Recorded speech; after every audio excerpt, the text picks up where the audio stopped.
And I now call Luke Taylor on behalf of the Liberal Democrats, and you have 8 minutes.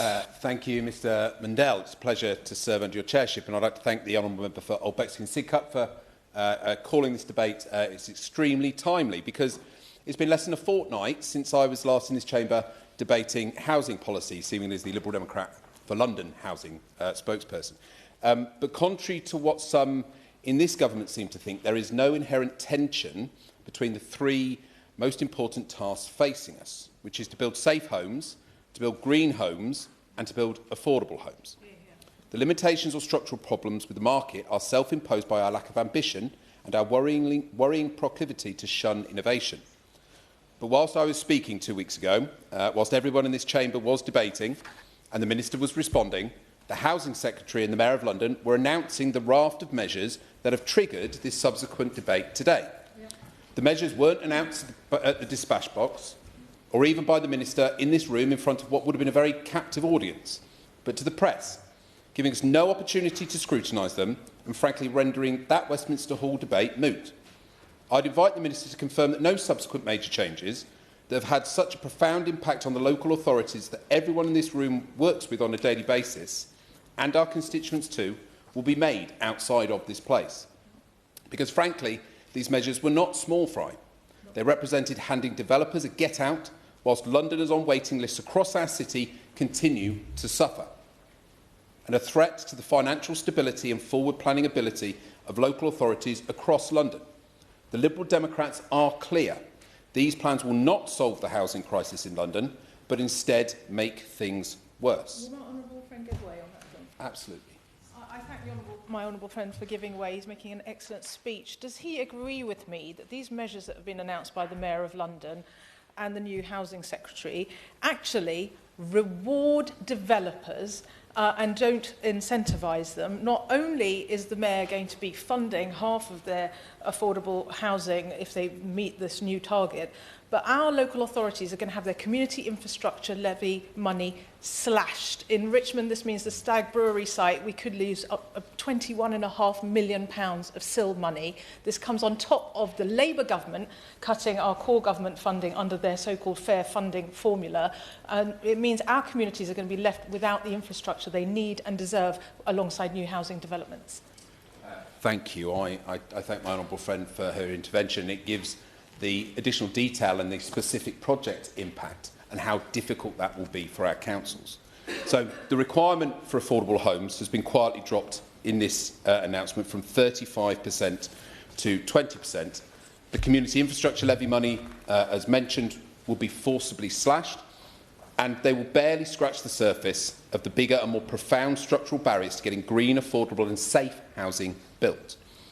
Mr Chair, the government has triggered great uncertainty and more financial instability for local authorities whilst achieving very little in the shake-up, seemingly because they think that big decisive action with very little prep work and no consultation is the way to get things done.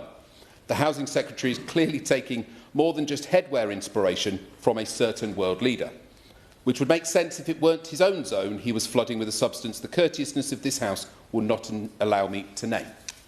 Because in all seriousness, the housing crisis in London deserves more than a knee-jerk reaction. There are 330,000 households stuck on social housing waiting lists. That is a number greater than the total number of households in Barnet and Croydon, our 2 largest boroughs combined. London boroughs are spending £5 million a day, as we've heard, on temporary accommodation. Well, that's a figure I heard for about a year now, so it must be considerably more than that by now. And according to London councils, there is a £700 million shortfall in the housing revenue accounts that fund new house building. These proposals simply make that worse for 2 main reasons. Firstly, that it is not by dropping but by amending the regulations developers face and fixing the structural issues within the building safety regulator that government can facilitate the right kind of house building. And secondly, because they actively and fairly inexcusably disrupt the already stretched financial picture for local authorities. Taking them in turn. Firstly, the right to reduce the level of affordable housing per project in this package fails to recognise that the proliferation of a particular kind of luxury, unaffordable housing in London means that it is unlikely new building accelerated under this scheme will ease upward pressures on house prices in the capital. and giving the Mayor new powers to call in decisions and accelerate them almost on a whim does nothing to address concerns local authorities and local residents will have about their ability to object to new housing that won't contribute to solving the crisis.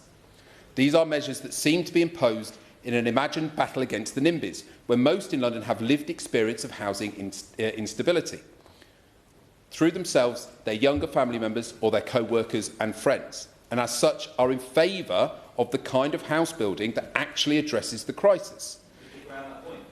Happy to.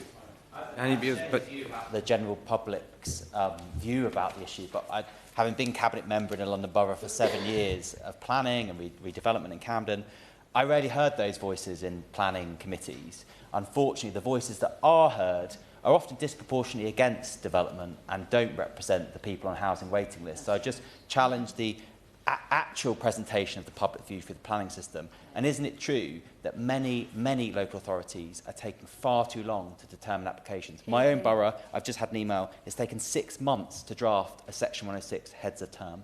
That's after the planning has been approved after 2 years. Is that not unacceptable?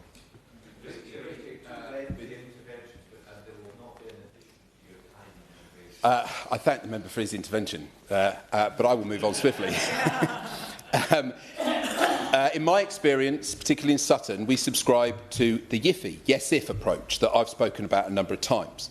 We don't need to water down community buy-in. We might need to make it faster and more efficient, but throwing out the baby with the bathwater will only lead to the wrong housing being built in the wrong places and leave us wondering in 30 years' time why that mistake wasn't so glaringly obvious to people living here today. And it's not a new approach that has reared its head simply in these measures. The decision to cut the portion of affordable housing expected from developments in the recent Homes Plan for London and to set the annual national social house building target to just 20,000 social homes per year. That shows this government simply does not have a credible plan to provide the kind of housing the country needs. We need to be ambitious about a whole-of-government approach to building up to 150,000 social homes each year. It can be done, and the government need look no further than Liberal Democrats' own plans, giving local authorities the power to stop Help to Buy in their area, or as a last resort, stop Right to Buy too, and giving them the first right to purchase all public land for social housing.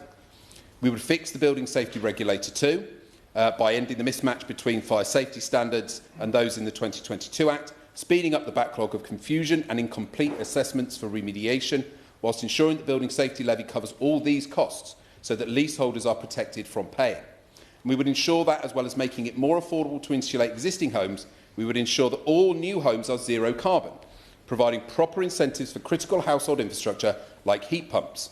This is how we build more affordable homes, not by tearing up regulations with no regard to the impact, but by smartening regulations and intervening with serious, meaningful incentives to build the right kinds of housing.